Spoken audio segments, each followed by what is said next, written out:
focus your mind on it with the determination, what you call will, which is called chanda in Pali. With this great will, you make effort to overcome that boredom. Boredom was not there before, but when you practice meditation, especially these days, since people don't have much going out and having outdoor activities, most people stay home, and therefore boredom is a very natural thing for many people. It becomes even worse when you meditate, and therefore you have to make a great effort with will, desire, and exert your effort and make determination, commitment. I must break through this boredom. And I don't sit here to be bored. I sat here to keep our mind clear and pure and be happy to get insight. And therefore this boredom is an impediment. So I have to get rid of it. You must say to yourself, this is the very thing that the Buddha advised us to do at the very beginning of the discourse of the Mahasatipatthana Sutta. Vinaya loke abhijya domanasam. Loke means in this mind and body world, by overcoming intensive greed and grief. That includes boredom as well. So we have to overcome that with great effort. When we apply effort, we have to have a confidence in our practice. Above all, we have to have confidence in the Buddha, Dhamma, Sangha, and you have to think that this boredom is not what I want. I want real insight by cultivating my mind, and therefore I want to get rid of this boredom. So you have to temporarily talk to yourself and make the commitment. In a session like this, it is perhaps too short for you to do numerous things like such as if you meditate for a long period, then I would suggest you may get up and walk and do walking meditation and so forth. In this short period, you perhaps want to sit and gain concentration. Therefore, I would suggest you have to make the commitment and determination to overcome. Again, you have to, you can recite metta passages. You can see how it works. Or you may also do some deep breathing. Breathe several times very quickly and then breathe very slowly. And then you will see, when you do all these little things, you will find boredom disappears. Okay? Thank you, Bhante. Yes. A question. In dream states, are the things that we see or hear, are they only from our own mind? Can they be from other beings? And what to do? In dreams? Dream states, yeah.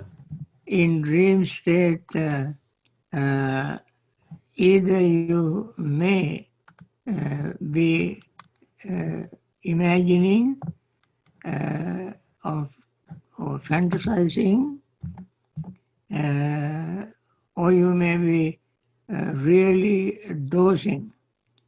One of these dream state when you're in sleep, then in dream state you dream. When you meditate, if you have dreamy state, at that time you may fantasize. It happens to you naturally, and or you may imagine various things. Uh, Dream state is not uh, anything productive in the meditation practice. It rather would be wasting the time. You got to be very alert.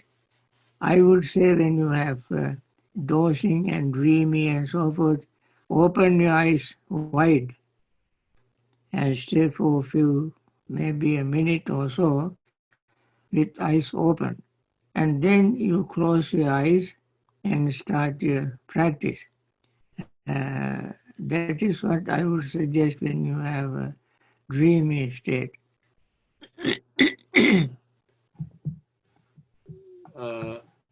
Doing another question. Yeah?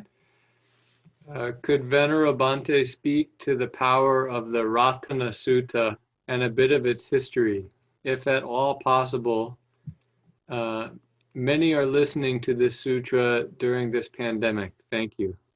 Yes, I mentioned this even yesterday in answering somebody's question. Ratana Sutta was recited or taught when Buddha taught Ratana Sutta to Venerable Ananda when there was famine, starvation, sickness, and death, and then the whole area in Allahabad area now is called those days Visala, a great city where Lichavis ruled, very prosperous city. And when this calamity took place, the whole city was like a cemetery, dead bodies here and there, infested by various evil spirit demons, animals coming and eating these dead bodies, and flies, smelly, and the air was polluted, and people got even more sick. It was unbearable sight, unbearable sound, unbearable smell. And therefore, at that time, Buddha went to that city with Venerable Ananda and taught this Ratana Sutta to Ananda and asked him to take a big bowls of water and then sprinkle around city reciting this discourse. Since Buddha did not take too long to teach Ananda this discourse, because Ananda also had a photographic memory or tape recording memory. Once he heard something, it stuck in his mind. So he quickly learned it and quickly began to recite this and sprinkle water all over the city. And then at the end, there came a heavy rain, and all these dead bodies, those carcasses, were washed away, and soon the city became clean, and then quickly people started cultivating their lands and so forth. The country came back to prosperous state again. This is the background of the discourse, and why it is so powerful. no discourse has so many has given the description of the qualities of the Buddha, Dhamma, Sangha. There are 24 qualities. Buddha has 9 qualities, Dhamma has 6 qualities, Sangha has 9 qualities. So, from the beginning to the end, the entire discourse is on the noble, pure, clean qualities of the Buddha, Dhamma, Sangha. And at the end, Venerable Ananda said, by the power of this discourse, may there be well-being. And this itself uh, turned things around and people became prosperous. And it has been recited throughout Buddhist history, especially in Theravada Buddhism. These days, even in Sri Lanka, every temple recite this discourse to recover Sri Lanka from this uh, COVID-19. Sri Lanka is not as badly hit, but there are some cases of death and sick people, inflicted people, and therefore, I mean, infected people, and so it is very powerful.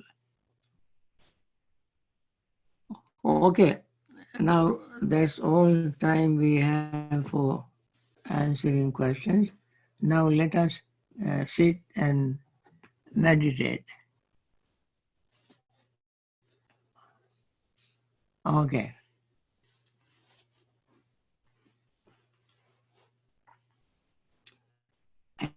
As I said in every session, I repeat the same instructions so people will not get confused if I give different instructions at different times.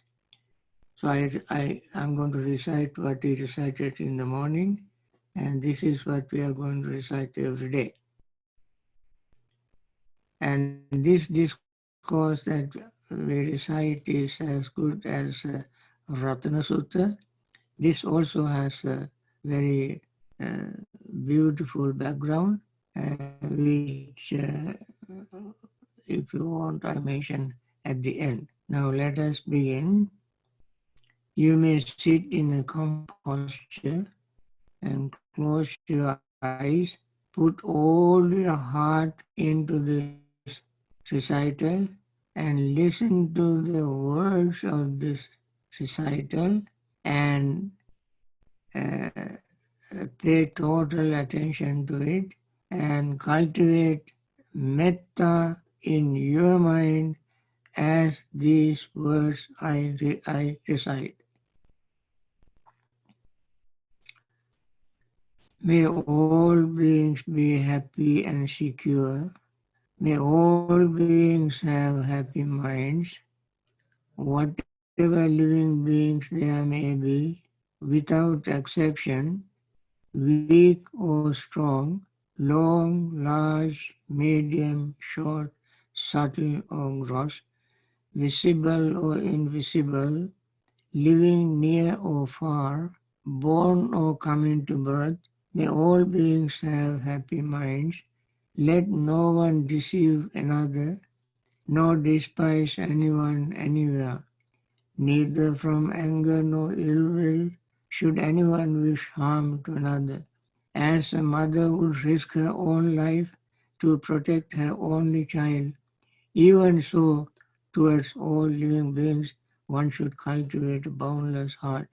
One should cultivate for all the world a heart of loving friendliness, above, below, and all around, unobstructed, without hate or resentment. Whether standing, walking, sitting, lying down, or whenever awake, one should develop this mindfulness. This is called divinely dwelling here, not falling into erroneous views but virtuous and endowed with vision, removing desires for sensual pleasures, one comes never again to birth in the womb.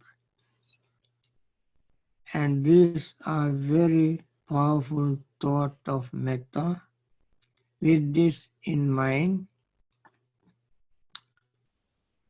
let us focus our mind on the breathing. Take few deep breaths to notice the sensation of breath and pay attention to without verbalizing and conceptualizing. Pay attention to the breath, becoming aware of inhaling as inhaling, exhaling as exhaling. Inhaling when completes, there will be very brief pause, then exhale begin. When exhaling is complete, there will be very brief pause. At the beginning, you may not notice the pause, but eventually, as your awareness becomes sharp, concentration becomes deeper, you will notice these brief pauses between inhaling and exhaling. And then you see your breath is not static, not fixed in one place. Your feeling of the breath also is changing. Your perception is changing. Awareness of your breath is changing. Attention to the breath is changing. And consciousness is changing. These changes you don't do deliberately, they happen naturally because whatever arises does necessarily pass away. There is no anything in between. When it comes to the peak, peak doesn't mean fixed point, but peak is another moving moment, flux, and therefore you don't find anything static. Then you will see everything in you, everything that you have heard, seen, smelled, tasted, touched, and thought change continuously. Then you will have a very relaxed state of mind because there is nothing to excite you. Everything is flowing, moving, and when you see that, mind becomes even sharper and cleaner, you gain concentration. With that concentration, you may stay the rest of our meditation session.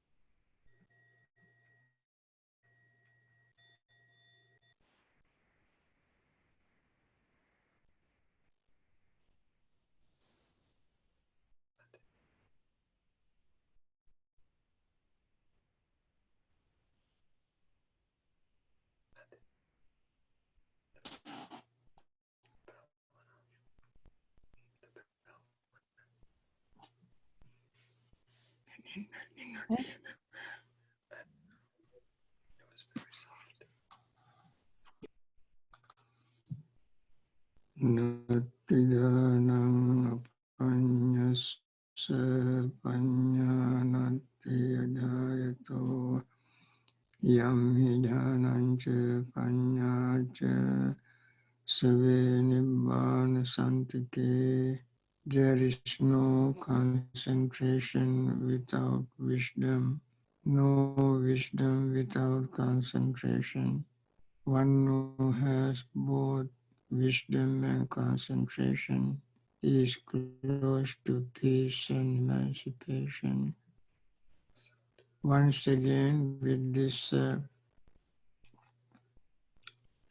very meaningful, powerful metta recitals and mindfulness practice, we want to wish all beings, especially those who are victims of this COVID-19, be free from pain, suffering, and liberation from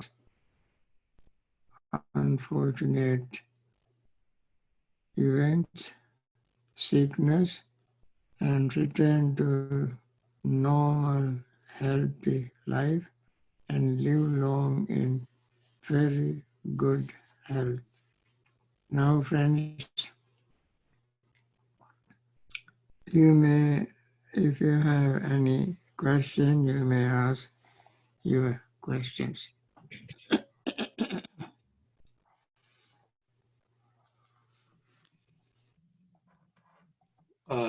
Bhante, one question that's written here, it says Kama Sutta. Now, what monks is Old Kamma? The eye is to be seen as Old Kamma, fabricated and willed, capable of being felt. The ear, the nose, the tongue, the body. The intellect is to be seen as Old Kamma, fabricated and willed, capable of being felt. This is called Old Kamma. Can you please help us understand the difference between New Kamma and Old Kamma?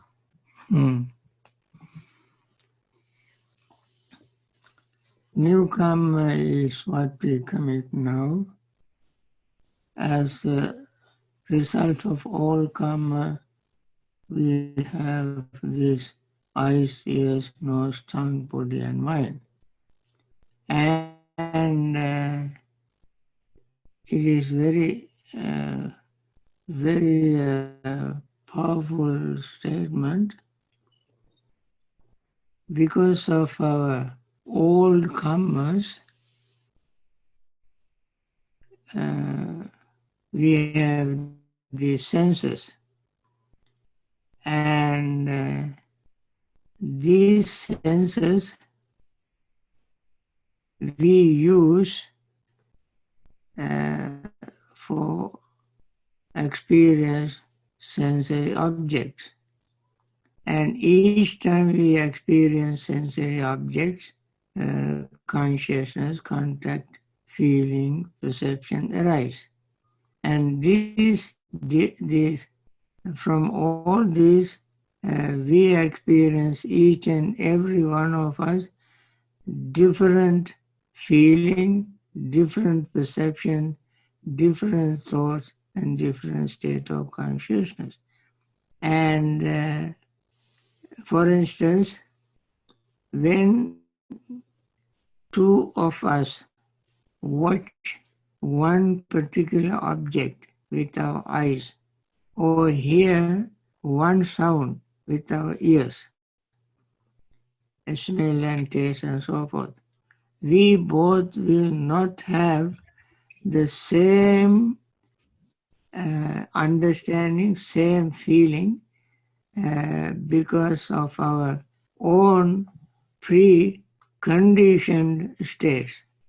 Our preconditioned states are called our previous karmas, and the same object one may see and think this is a very pleasing, pleasant, meaningful object.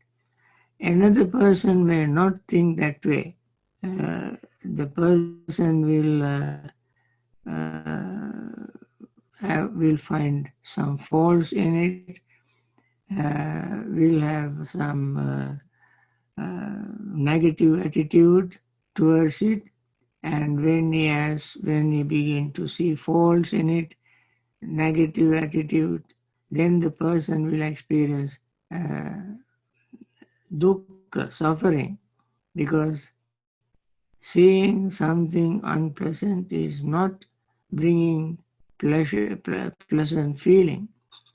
And so when the other person look at it, the same object may appreciate it and feel very connected with it, and the person will be glad that the object is there, and so forth. These two people's reaction to the object differ from this one person to another, depending on their previous karma. This is a very subtle thing, and that is why Buddha, uh, in, instead of giving great detail, he simply said, previous karmas, eyes, ears, nose, tongue, body, and mind are previous karmas, and the new karmas, as not mentioned there in the passage, new karmas is what we now commit with intention. And then in future, the present karma we commit with intention, and then in future we will reap their results, and then those results are the results of this life's, this moment's karma. So this moment karma, that moment is the present karma, and that present karma's result will be in future. In this case, both karma and its results put together, and Buddha made it one statement. And both karma and results are there, but he simply uses the word karma. Uh, he calls it previous karma. Or I think this translation is called fabrications. That also is another word he uses for what others call conditioned or sankhara. The word sankhara, he translates as fabrications, others translate as thought or volitional formation, or and so forth. So that is how it is.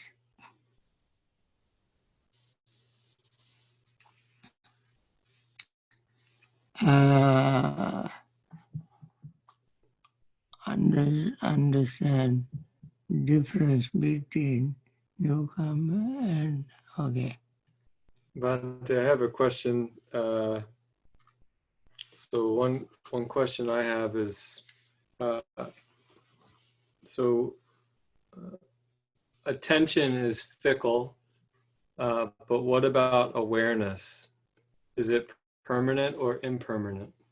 Awareness, uh, attention is impermanent, awareness is impermanent. Because one moment you are aware, next moment you are not aware. And therefore even awareness is impermanent. However,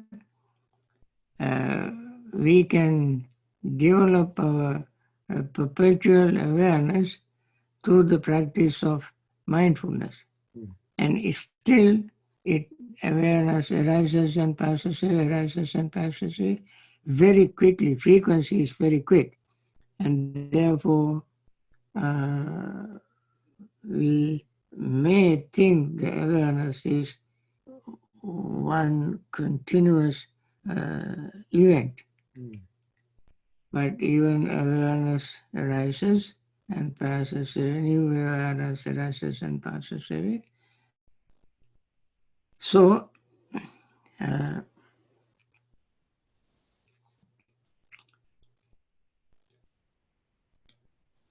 nothing is permanent. Even awareness is impermanent. When we attain full enlightenment, then awareness is perpetual, and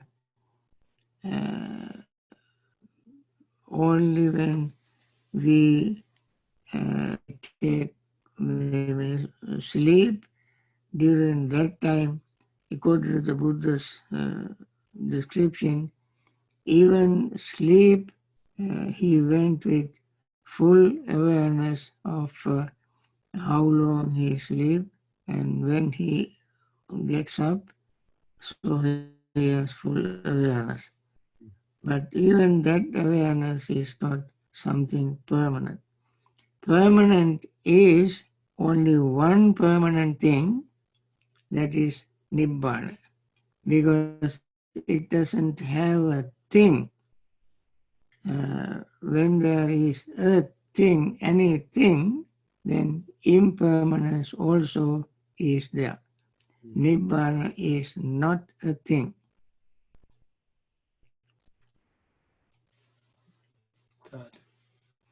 Okay? Any other question?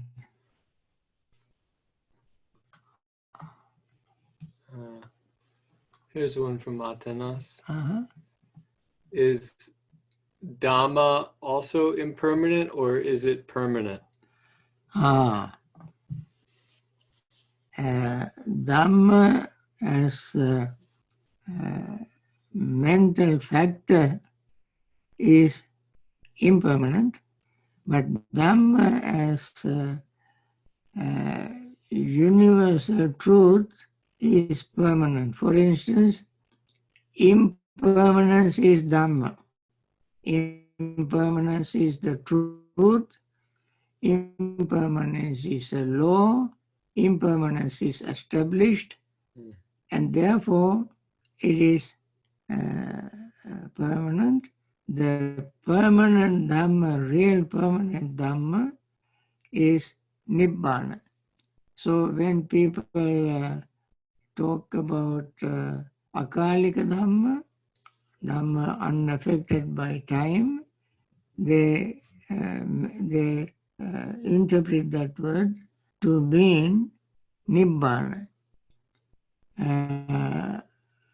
But Nibbana does not belong to the same category of Dhamma as mental object. If it is a mental object, it certainly is subject to change. And therefore, and so they call Nava Lokutra Dhamma. Nava Lokutra Dhamma means Magga, Phala, Nibbana. Magga is four Maggas, four Phalas, and Nibbana. That means attaining stream entry has the path and attain fruition stage. Once returner has path and fruition stage. Never returner has path and fruition stage. And Aranthud has path and fruition stage. All these 8 stages plus Nibbana are called 9 supramundane dhammas. Now, once you attain stream entry, you would never lose it. When you attain the once returner stage, your attainment of stream entry merges with the attainment of once returner. So, all these 8 stages will reach the final stage called Nibbana.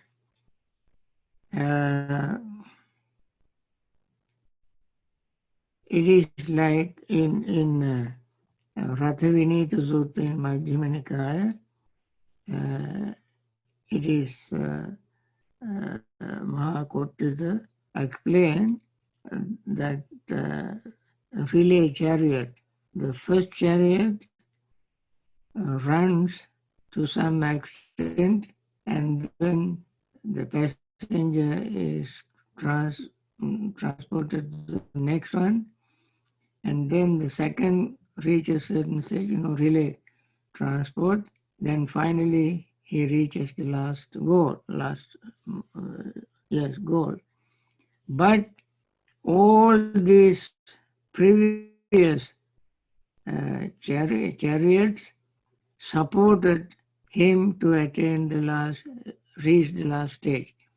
And therefore, although you may see Nibbana is the last goal, but previous to that, all the other supramundane stages have built up the momentum to attain that supramundane state called Nibbana.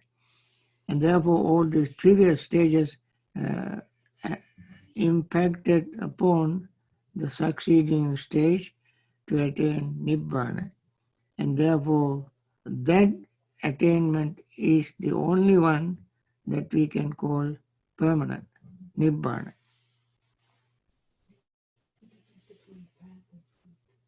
Okay? Do you want one more question? Yes, one more question. What's the difference between path and fruition or path and fruit? The difference between path and fruit, as the word itself implies, path is the way you prepare to attain the goal. When you practice, keep practicing, and then that practice reaches its result, and that is what is called the fruition stage.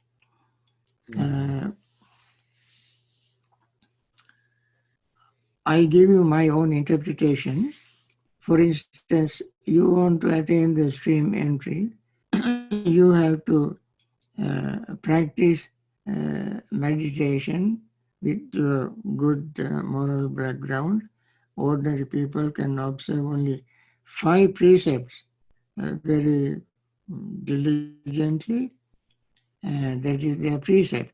And then first they have to take the refuge, then they take precepts, and then associate with Kalyana, with a good friend, and listen to Dhamma, and have mindful reflections.